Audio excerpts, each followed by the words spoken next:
திமுக தலைவரின் சொந்த மாவட்டமான திருவாரூரில் அடிப்படை வசதிகள் இல்லை என்று தவிக தலைவர் விஜய் விமர்சித்துள்ளார். திருவாரூர் தெற்கு வீதியில் பிரச்சாரம் செய்த விஜய் திருவாரூர் மாவட்டத்தை திமுக அரசு கண்டுகொள்ளவில்லை என்று குற்றம் சாட்டினார். திருவாரூர் மாவட்டம் தான் அவங்களுடைய சொந்த மாவட்டம்னு பெருமையா சொல்லிக்கிறாங்க.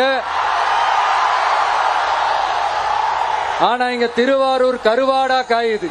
உங்க அப்பா பிறந்த இந்த திருவாரூர் மாவட்டத்துல ஒரு அடிப்படை சாலை வசதி கூட சரியா இல்லையா சார்?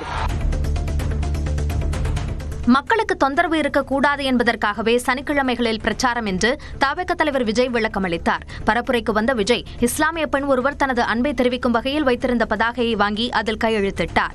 பின்னர் சனிக்கிழமைகளில் பிரச்சாரம் நடத்துவது குறித்து விளக்கமளித்தார். உங்களுக்கு எந்த விதமான டிஸ்டர்பன்ஸும் இருந்துடக்கூடாது. முக்கியமா உங்களுடைய வேலைகளுக்கு எந்த விதமான டிஸ்டர்பன்ஸும் இருந்துடக்கூடாது அப்படின்ற ஒரே காரணத்துக்காக தான் இப்படி வீக்கெண்டா பார்த்து இப்படி இந்த பிளானை ஷெட்யூல் பண்ணோம். தவிக தலைவர் விஜய் பரப்புரை மேற்கொள்ளும் திருவாரூர் மற்றும் நாகப்பட்டினம் மாவட்டங்களில் திமுக அரசு 4 ஆண்டு சாதனைகள் என்ற பெயரில் சுவரொட்டிகள் ஒட்டப்பட்டுள்ளன. 2026 சட்டமன்ற தேர்தலை ஒட்டி தவிக தலைவர் விஜய் திருவாரூர் மற்றும் நாகப்பட்டினத்தில் பிரச்சாரம் மேற்கொண்டார். இந்நிலையில் திமுக அரசு 4 ஆண்டு சாதனைகளை பட்டியலிட்டு திருவாரூர் மாவட்டத்தில் சுவரொட்டிகள் ஒட்டப்பட்டுள்ளன. இதேபோன்று நாகப்பட்டினம் மாவட்டத்திலும் சுவரொட்டிகளை காண முடிந்தது. மலையாள நடிகர் மோகன்லாலுக்கு இந்திய சினிமாவின் உயரிய விருதான தாதா சாஹேப் பால்கே விருது அறிவிக்கப்பட்டுள்ளது. இந்திய சினிமா துறைக்கு மோகன்லால் ஆற்றிய பங்கை கௌரவிக்கும் வகையில் தேர்வுக்குழு பரிந்துரைத்ததன் பேரில் அவருக்கு தாதா சாஹேப் பால்கே விருது வழங்கப்படுவதாக மத்திய தகவல் மற்றும் ஒலிபரப்பு அமைச்சகம் அறிவித்துள்ளது. டெல்லியில் செவ்வாய்க்கிழமை நடைபெறும் 71வது தேசிய திரைப்பட விருது விழாவில் குடியரசுத் தலைவரிடம் விருதை மோகன்லால் பெறுகிறார்.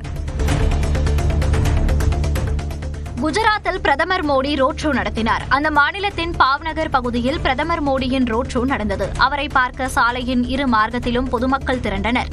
ரோட் ஷோவின் போது பொதுமக்களை பார்த்து கையசைத்தபடி பிரதமர் மோடி சென்றார். அவரை பார்த்து அங்கிருந்தவர்கள் உற்சாகமடைந்தனர். ஞாயிற்றுக்கிழமையன்று வட தமிழகத்தின் ஒரு சில இடங்களிலும் தென் தமிழகத்தின் ஓரிரு இடங்களிலும் லேசானது முதல் மிதமான மழை பெய்யும் என சென்னை வானிலை மையம் தெரிவித்துள்ளது. சென்னையில் வானம் ஓரளவு மேகமூட்டத்துடன் காணப்படும் என்றும் ஒரு சில பகுதிகளில் இடிமின்னலுடன் மழை பெய்ய வாய்ப்புள்ளதாக வானிலை ஆய்வு மையம் குறிப்பிட்டுள்ளது. மத்திய வங்கக்கடல் மற்றும் அந்தமான் கடல் பகுதிகளில் சூறாவளி காற்று மணிக்கு 35 முதல் 55 கிலோமீட்டர் வேகத்திலும் வீசக்கூடும் என்றும் கூறியுள்ளது.